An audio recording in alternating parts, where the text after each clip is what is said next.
amazing day grade 4 learners. Welcome to another awesome science learning. Are you ready for today's lesson? Our objective for today's lesson, based on the most essential learning competencies are: infer that animals have different body structures in getting or eating their food, and how to protect themselves from their enemies. But before we start our lesson, allow me to give you some reminders to observe during our FB Live discussion. Upon entering the live session, you need to type the following information in the comment box: present plus your full name and the name of your respective school. This is to acknowledge your attendance for today. And now that everything is clear to all of you, I am sure that you are now ready for our today's discussion. Are you excited? If yes, join me as we sing our science song.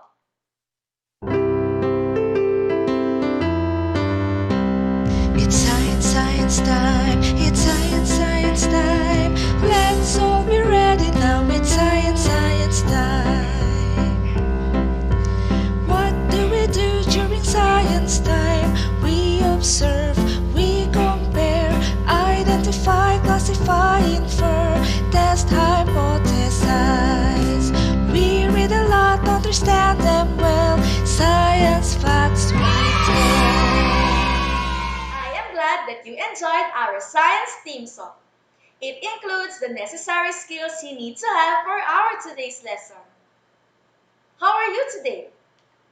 Did you brush your teeth? Are your ears and nails already clean?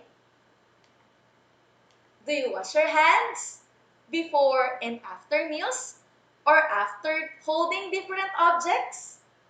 Very good, because good hygiene is a sign of a healthy body. Since we are still experiencing the pandemic, it is necessary to wash your hands often to prevent the spread of virus. Where am I? What are the things that you can see around me?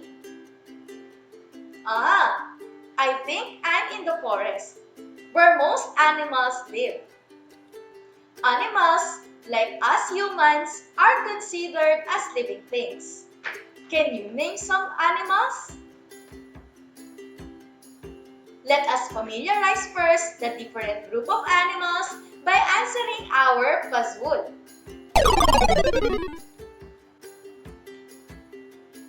You need to find the words which denotes the name of animals in the jumbled letters. You have 1 minute to list down 5 animals. Are you ready? Let's have the first puzzle. Are your pen and paper ready? 3, 2, 1, puzzle!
Did you identify all the 5 animals on our word puzzle? The animals are... Okay, we have the word jellyfish. What else?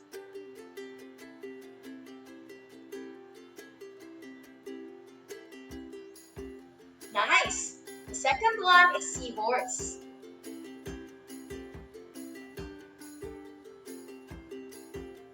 A Awesome! Then we have fish.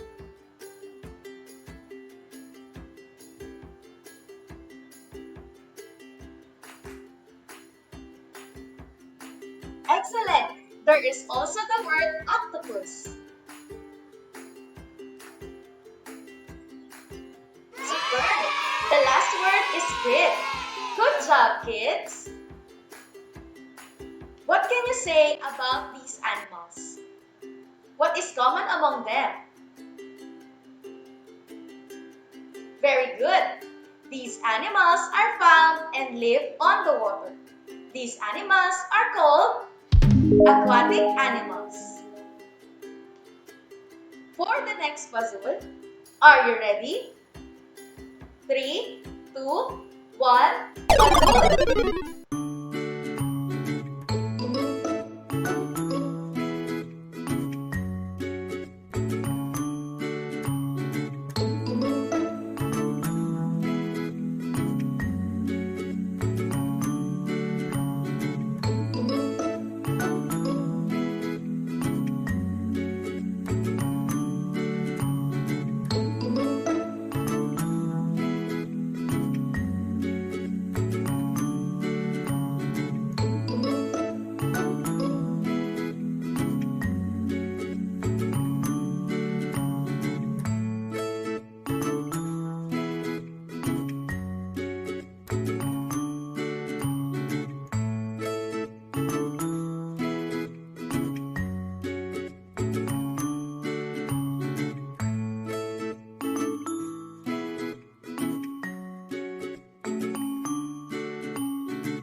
Did you identify all the 5 animals on our word puzzle?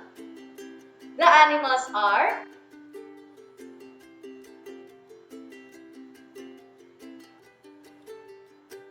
cat. Nice. What else? We have dog.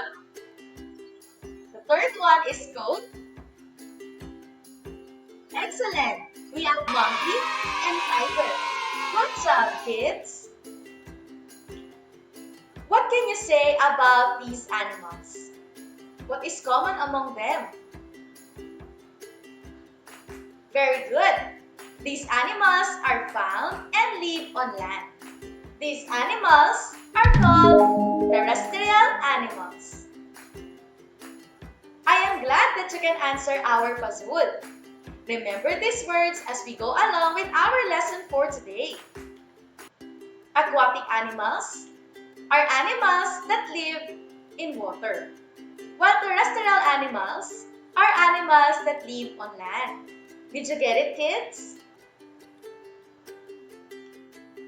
How do animals survive? Animals have distinct body parts that enable them to adapt in water or in land. An adaptation is the structure or behavior that helps an organism, like animals, to survive in its environment. Animals use also their body parts in getting their food. Some animals use their different parts like claws, paws, part of their mouths, like flat teeth or sharp pointed teeth. Other animals don't have mouth, but they have sucking tubes, while others uses their movable jaws and sticky tongue. Let's have another game. All you have to do is to click the different icons that corresponds your answer. Are you ready, kids? Let's start. Click the reaction that corresponds to the following animals that use sucking tubes to get their food. The correct answers are B, mosquito, and butterfly. Nice job, kids!